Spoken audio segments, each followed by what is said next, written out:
is the Rob Carson Show. It is a very serendipitous, profound, historical day today.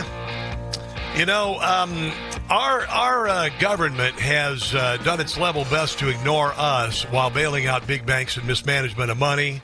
The Federal Reserve, however you feel about it, right now seems to be incredibly political. And the head of the Federal Reserve, very, very political. And there is an alternative. It is Old Glory Bank. The co-founder, president, and CEO of Old Glory Bank is on the phone with us. His name is Mike Ring. Mike, welcome to the show. How are you, man? Thank you for having me, Rob. And kind of seems weird talking about the Federal Reserve when we have a new American Pope, right? Oh, yes, I know. Isn't that crazy? Yeah. Now, listen, when I grew up in a little town called Neola, Iowa, and one of the big names there is the Ring family. Are you related? That's funny. I meet very few people who know anyone named Ring, but we're actually from Cleveland. So You're from Cleveland. Midwesterns like yourself. Dude, I'm going to tell you, Neola, Iowa, there are probably about a third of the people there have the last name Ring.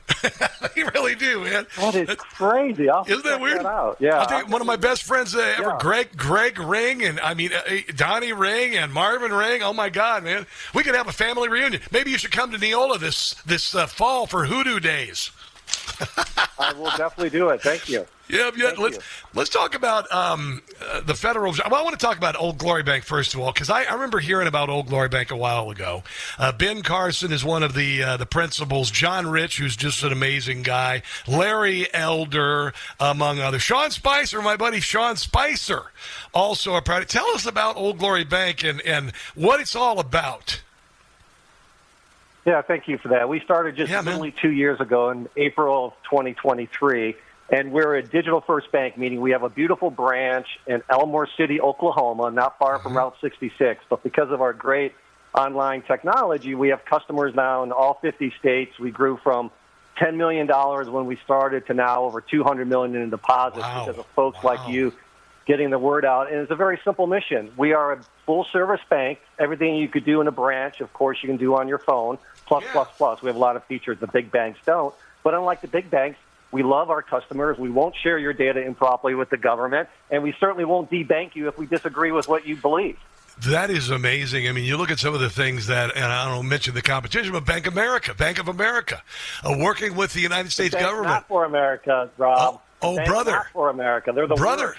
I would not bank with Bank of America. I would not have one of their credit cards. What they did with the January the 6th, they turned over information, just people going to Washington, D.C.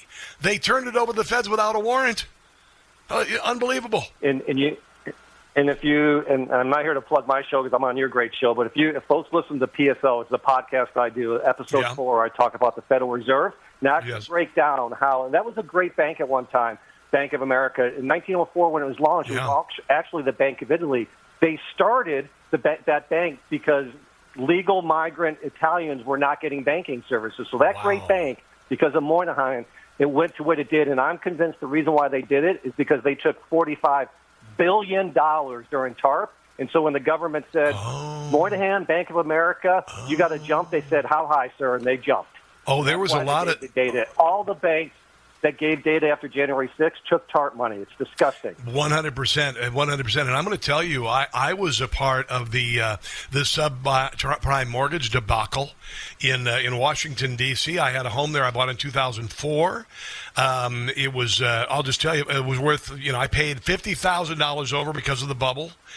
Created by the federal government, giving money away and then lessening the requirements for loans for people who, it was political correctness. People who got loans should not have ever gotten the loans. And then consequently, my house dropped in value to $380,000, and I had lost every ounce of equity whatsoever. And it wrecked it. It wrecked me for a decade. What they did. And the Federal Reserve, Congress is never going to get rid of the Federal Reserve, are they? No, in that example of 2008 is one of the many examples where the bank cartel, which I describe as the Federal Reserve, which is the kingpin of the big bank cartel, the same big banks that existed before the Federal Reserve was created in 1913, the same top 10 exist today. Like, name me another industry where the top 10 players before 1910 exist today, and the reason why they exist is because the Federal Reserve keeps taking care of them. So that's exactly right. So Federal Reserve stepped in, bailed out Wall Street. Every big bank was saved except for one, Lehman Brothers, which was their sacrificial lamb. Yes. But in that same period, Rob, 500 Main Street banks failed, and for a mere $5 billion, they could have saved every one of them. Instead, they spent $495 billion on the big banks. And this is because they want the big banks to be beholden to the government policy. And this was the ultimate. You talk about debanking. That is what despotic regimes have done in the past, and we were right there. So close. If we would not have won this last election, I don't even want to think where we'd be today. Now, you'd still have a safe place to put your money at Old Glory Bank, because I wasn't going anywhere. Not beholden. And if anyone saw my Senate testimony, I proudly said I am the only bank executive that stands between America and the regulators, and they are not taking me down. So, the other thing, what you just said about the Federal Reserve, the reason why Congress can't get rid of them, and I actually, as much as I like to make fun of Chairman Powell and the Federal Reserve and how corrupt they are, the reason why Congress can't get rid of them is because the Federal Reserve, with the corroboration of the big banks, along with the Social Security Administration, buy 31% of every dollar that we overspend through buying U.S. Treasury bonds. So the Congress overspends, Treasury sells bonds, and the bank cartel buys 31% of it. So think about it. Congress overspends. They created an agency, the Federal Reserve, in 1913 that then buys their debt. And that is the real problem. Thankfully we now have a Republican House and the White House. But we've got to quit overspending. I know you preach it. Most conservative talk preaches it. The answer to inflation is not abolishing the Federal Reserve. That is just a symptom. The answer is overspending every year. Oh my God! And honestly, that's the only difference. I have a couple of different things I disagree on Trump on. One of them is the debt, and we've got to get spending under control. He was not a hawk on debt. There were some extraordinary circumstances in his first term. He was not able to really get to that, but that's one thing. And the other thing is reopening Alcatraz. No, I don't think it's necessary. Those are the two things that I disagree with him. It's like I leave Alcatraz. It's a museum, for God's sake. I love that one. Now, we all know what's really happening here. It's just like squirrel, squirrel, squirrel, just keeping the station. It's the best. Let me ask you this. What is the primary purpose for the Federal Reserve Act in the first place? Yeah, that's a great question. What the history books will tell you, what the Federal Reserve website will tell you, was to control inflation and stabilize the economy. And can you think of a worse result than controlling inflation? Because since 1913, when the Federal Reserve was put in place, we've had 3,000% inflation. So it was a lie. What it really was created for was to protect the big banks. They were in it together. In fact, the way it was started, it's a great story. If you haven't read The Creature of Jekyll Island, you've got to. Senator Aldrich and 6 world bankers got together that represented 25% of the world's wealth at the time, went to Jekyll Island and secretly created this. And within 3 years, they got it passed through the Woodrow Wilson Democratic administration. Of course. That's where we are today. Wow. You mentioned the term bank cartel. Well, what do you mean by the bank cartel? I mean, I think I have an idea. We've kind of hinted at it here. Yeah, it's the 10 biggest banks in America. It was actually Griffin's term that he used in the book Creature from Jekyll Island, and the kingpin of it is the Federal Reserve. So, I'm not a conspiracy theorist. I've been a lawyer and now a banker, but I will tell you, the bank cartel is real, that the big banks are protected by the Federal Reserve. And I know that because I was one of the few small banks that have started in the last 20 years. Yeah. They tried to not let me, and since then they've attacked us.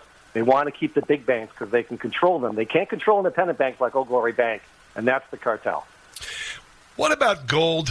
What is gold? What role does gold play in all of this? I mean, the gold standard was gotten rid of, wasn't it, by Nixon? What? The last piece of it. Yeah. Go ahead. I'm sorry. Yeah, no, the last piece. So I probably do not share the view of a lot of pro-America conservatives out there, but here's my thought. A lot of people have said because today our currency is what we call fiat. It's not backed by anything. The term reserve in the Federal Reserve is just a fallacy. It doesn't. Gotcha. There's no actual reserve. It's just a word. And so a lot of people have said, if we backed our currency, our fiat, with gold, it would stop inflation, but it's not true, in my humble view. And throughout history, any government that had a currency backed by gold eventually went away from it with the reserve shares, and then it became worthless, meaning it didn't do the intended effect. So here's what I will tell you. Bitcoin, not backed by gold, but it's valuable, and it's probably not going to go down in value because they ain't making any more of it. The problem with our fiat currency, respectfully, hold gold as an asset class. I strongly endorse that. Yes. Do not buy gold because you think we're going back to the gold standard. The gold standard, yeah. It's never going to happen. Yeah. Congress will never allow it because it would stop their spending. Yeah. Interesting. Well, I've been following your story for a while, and when I look at the list of principals involved here, you guys are FDIC-insured, right? Of course. Yes, of course. So every deposit is $250,000 insurance. We're one of the few, there's a lot of terms people use, fintechs out there. They're mostly not real banks. Old Glory Bank, while it's a digital-first solution, it is, we have a great online. We are an FDIC charter bank. The bank we bought, the launch Old Glory Bank, was actually established in 1903. Wow. Well, I just downloaded your app, by the way. Thought you should know that. Just download. You can open an account in 8 minutes. Yeah, well, by the time the next segment's over. Well, tomorrow's payday, so get your direct deposit, and we have 2-day early direct deposit. So if your employer sends that batch file early, we're one of the few banks out there who will give you your direct deposit early. Can I tell you this? Say one more thing. Go ahead, please. Yeah. Yeah, one last feature I want to always make sure people know about, because people could say, hey, listen, I get some tips, I make a little cash. How can I deposit cash on my phone? Of course, you can deposit your checks, but we have one of the greatest features out there called Old Glory Cash In. You can walk into one of 88,000 locations, places like Walmart, Walgreens, Dollar General, which is in every small town of America, using your app, deposit cash in 7 seconds. So there is no friction point, no reason not to bank with America's premier Freedom Economy Bank. Well, Mike, this is kind of weird. My wife and I just separated, and we're divorcing, and we're getting ready to separate our finances. So I think I might go with Old Glory, brother. I really do, man. And we would love to have you, and we will protect you. And will you make it to Neola, Iowa? I'll introduce you to Marvin and Donnie and Greg and all the Ring family in Neola, Iowa. How's that sound? I promise you I will. Let's do it this summer, brother. You tell me when. All right, Mike. Thank you, man. I appreciate it. Mike, Old Glory Bank, where can people find you guys on social media, other than the obvious place? You got oldglorybank.com. We got them all, and of course, to open an account, it's just oldglorybank.com, and you can find my podcast and all the normal places. So thank you very much, Rob, for having me. Nice to talk to you today. I appreciate you. Thank you. Bye-bye. That's pretty interesting. Wow. I mean, his last name is Ring.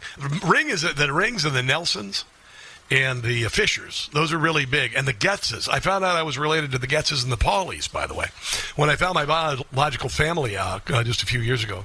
Yeah, I know. That's really interesting. Blah, blah, blah, Rob. Let's take a break and come back. This is The Rob Carson Show.